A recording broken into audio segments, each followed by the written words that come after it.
There has been tragedy in Melbourne overnight, with 2 adults and a 4-year-old boy all killed after a fierce storm ripped through the city. The boy was hit by a tree at Blackburn South in the city's eastern suburbs. He was taken to hospital but sadly died overnight. The man and woman were killed in separate incidents when trees fell on their cars. The storm bore down on the city late yesterday afternoon with wind gusts of more than 120 kilometres an hour recorded in some parts of Victoria. Steph Ferrier has the latest for us. And Steph, a very sad end to what was really a very powerful storm.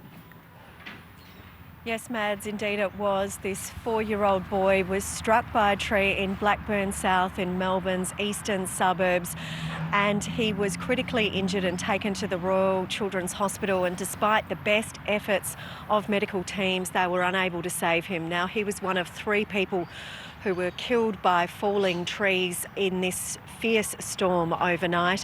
A 59-year-old man in Belgrave in Melbourne's outer southeastern suburbs. He was crushed in his car as he tried to leave a shopping centre car park.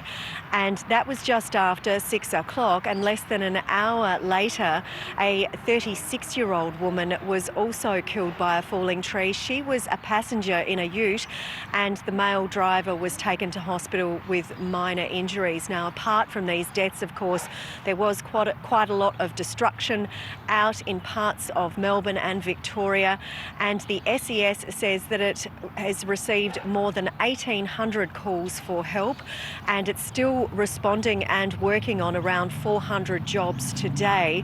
Mostly they are to do with downed trees blocking roads, as well as probably only about 10% property damage, with roofs being ripped off by those 115 km/h strong gusts that we saw yesterday. Now, it really came on just in a fast and furious burst, and we heard from one resident in Ormond in Melbourne's southeast just how quickly this storm arrived.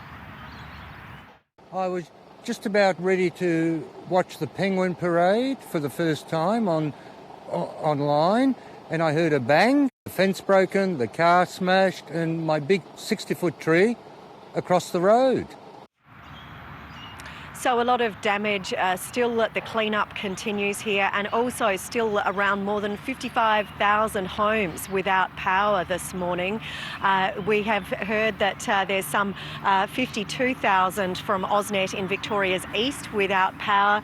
There's another 2,000 with United Energy in the east and southeastern suburbs, and around 600 Powercore customers in the southwest in the Otway Ranges and towards Colac in Victoria. So there is still a lot to be done here, and after all of these lockdowns that we're facing here in Victoria and Melbourne, it seems as if we just can't take a trick at the moment.